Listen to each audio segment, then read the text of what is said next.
Hello, everyone, and welcome back to my channel. If you're new here, my name is Amy, and I am on a financial freedom journey with my family. I share all about that and more on my channel. And today we are doing another budget review. I took a short break from these because honestly, I was taking a short break from posting content in general, but I'm really happy to be back posting these videos. Today, we're going to be going over Kelly, who is 44 and lives in North Carolina.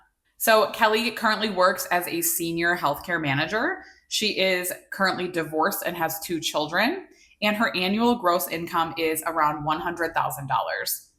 Her short term financial goals and priorities: she wants to pay down her debt and save more. Her current debt: she does have a mortgage at 2.9% interest. Sorry, I wrote that wrong. I realized after I was looking at it. 2.9% interest on her mortgage. She also has a relatively large car loan that is $1,260 per month, and she's paying approximately $500 a month of that in interest. So we will talk about that shortly. Savings: she actually has a very good amount of savings. She has about $75,000 in a money market. She has been saving up her prior year tax returns for quite some time, so she does have a large amount of money in savings at about $75,000. And then her investments: she's got about $30,000 in her 403b.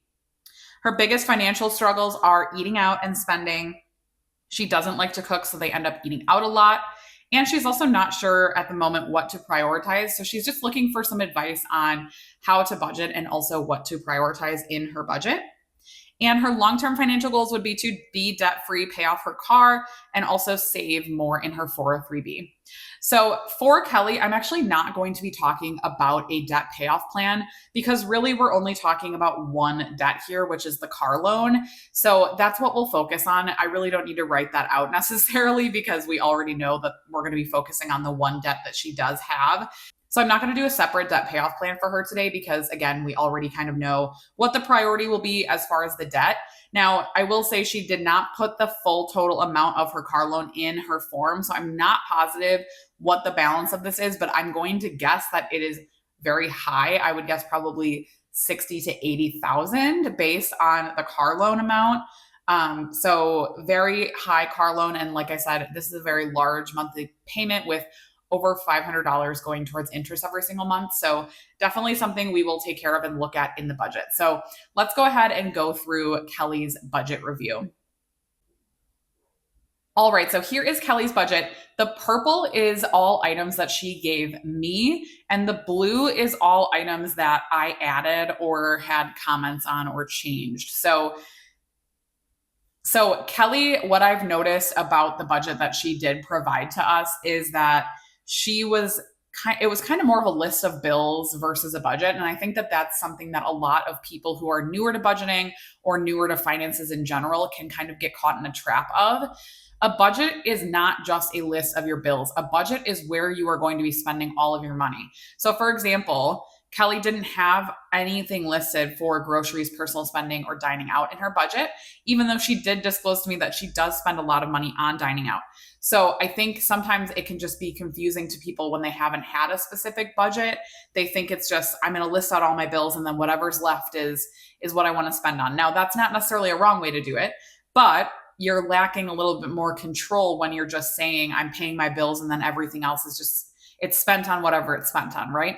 So then it's hard to dictate, like, what are we spending the money on? Are we spending it on groceries? Are we spending it on dining out? Like, having the categories is really helpful to be able to hone in on like what your priorities are for your budget. So let's go ahead and go through the budget together top to bottom, and I'll kind of add some more commentary as we go through. So her income is about $6,800, and that is including the child support that she receives and also just her regular job. So $6,800 is her take-home pay. As discussed, she does have a mortgage at just under 3%. So her mortgage payment is relatively low at only $1,048, which is great.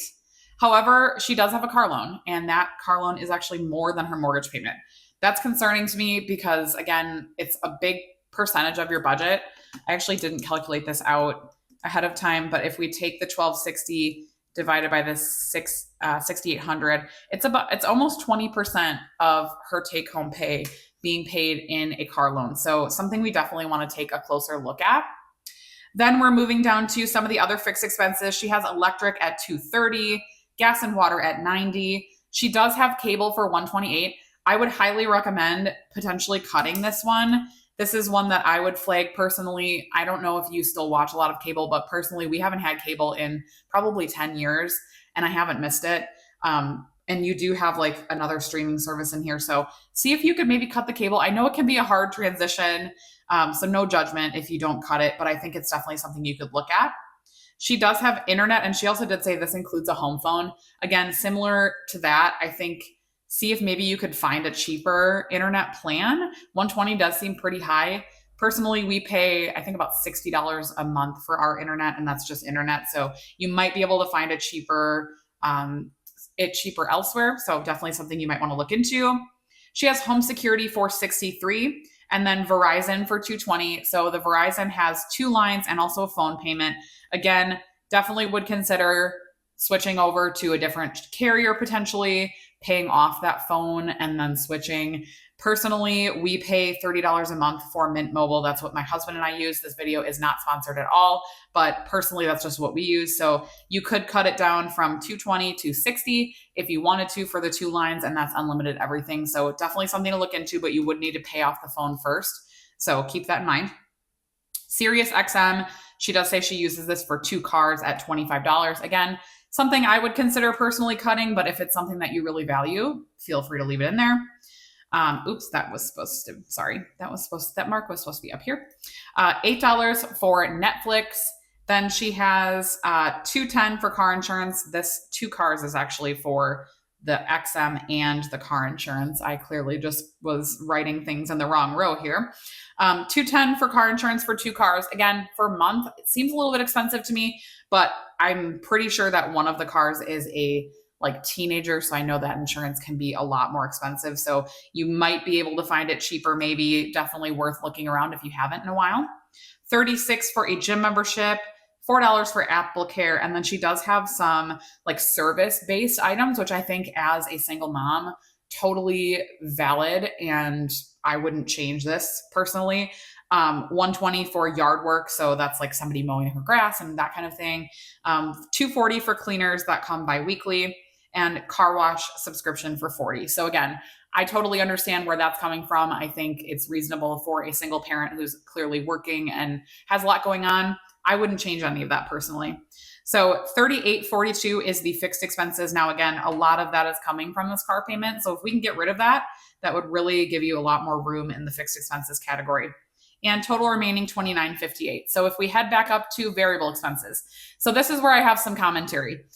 The only variable expenses that she listed were gas and fun. Now, I know based on the way she filled it out that she does eat out quite a bit, and I'm sure that she's buying groceries at some point, and she's probably spending some money too. So personally, I added a grocery, personal spending, and dining out category. Now, if you've watched these videos in the past, you probably know where I'm going here, but Kelly, it will be critically important for you to take the last few months of your statements and review them. Look at what you spent money on. How much did you really spend on groceries? How much did you spend on dining out? I feel like I probably guessed close, but again, these are just my estimates. I have no clue how much you're spending on groceries or eating out, but I wanted to give you a little bit of flexibility here. So it will be very important for you to take this away, go through your last few months of expenses on your credit cards or debit cards or whatever you're using, and really figure out how much are we spending on all of these different items, and use that to build out your budget. And there may be even more categories that you want to add, right? Usually I would add a miscellaneous category, maybe a kids category if you give an allowance or something. Those are all things that you need to take away because again, I don't know. I'm not sure what you're spending money on. Maybe you really like books. Maybe you need a book category.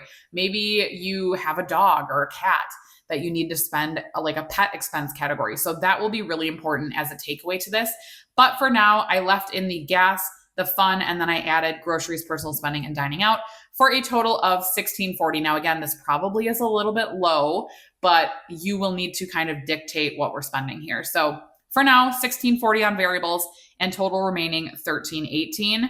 Now, again, she didn't have any sinking funds listed. Now, she does have a pretty good amount of savings at $75,000, which I will talk about at the end of the video because I think there is something there that we need to talk about. But Either way, I think that sinking funds are important. She clearly owns a home and a car, and I think that those are things that you should be setting aside money for every single month, just in case you do have something coming up with the home and the car.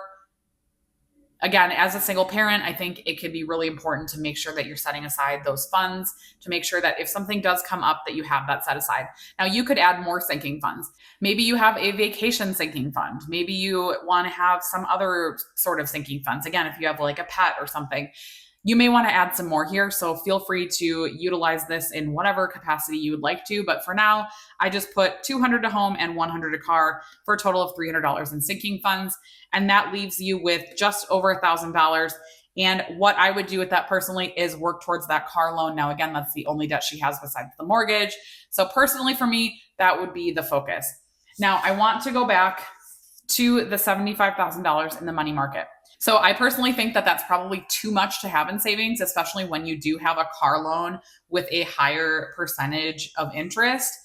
So my advice to you as a single working parent, I would probably aim to have maybe 6 to 9 months of expenses. So personally, I would take this down to a 6 to 9 month emergency fund. And I would build out some sinking funds. So for that, like determine what you want to have for your sinking funds, and you could pre-fund them a little bit with this 75,000. Now, theoretically, I'm not going to sit here and fully calculate all this out right now, but at 75,000, you probably will have some money left over that you'll be able to allocate to this car loan to get it down a little bit. So again, up to you for fully what you want to do. But personally for me, I would reduce the savings, pay off some of the car loan, continue to pay on the car loan every single month, excess other than what you're paying for the loan itself. I would drop another $1,000 on there per month.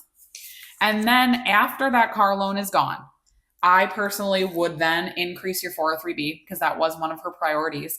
So I think we tackle the car loan first. That's a huge cost for you. It's taking up a lot of your budget, almost 25% of your budget. So personally, tackle the car loan, adjust the savings, develop a budget. Doesn't even have to look like this necessarily. This is just what I'm sharing with you, but develop some sort of robust budget for yourself. And then we can pay the car off quicker. We'll have still a good amount in savings. Again, I would not drop below this 6 to 9 months of emergency fund, and then build up some sinking funds with that on top of that. So you would probably have closer to 9 to 10 months of expenses at that point. And then work on that car loan, then prioritize your 403B. Personally, for me, I would dump a lot more into the 403B. You could put, 10 more percent once this is paid off. You could bump up your 403B by this amount, even if you wanted to, or if you wanted to give yourself a little bit more wiggle room in the budget, you could just bump up your 403B maybe 10 to 12% or whatever you feel. But personally, that's what I would prioritize.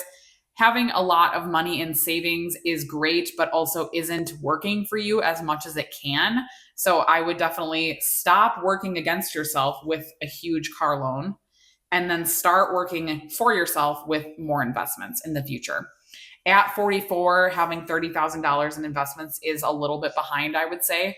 Typically in your 40s, you want to have 2 to 4 times, I believe, your annual salary. You're pretty far off of that. So I personally, again, prioritize the car loan and then the 403B. But that is all I have for this video. Kelly, overall, I am so proud of you. You're doing fantastic. I can only imagine how hard it is to be a single mom and have to manage all of these different things. So I commend you and I'm so proud of you. Having $75,000 in savings is absolutely incredible and something to be so proud of. And also having investments on top of that, you are doing fantastic. With a few tweaks, I think that you can really take better advantage of your money and your cash flow and really start to work towards some of these long-term financial goals that you have. So as always, let me know in the comments down below if you have any advice for Kelly or what you would advise her to do personally. I know a lot of us have different ways of doing things, and And so I would love to hear about what you guys think of her budget and also any tips that you have for her. If you're interested in getting a budget review done by me, you can feel free to click the link in the bio, and I will do a free budget review of you at some point in the future. Thank you guys so much for watching. Have a great rest of your day. And Kelly, I wish you all of the best, and definitely keep me updated as you are progressing through your financial journey. And thank you so much for letting me be a part of it. Have a great rest of your day, guys. Bye.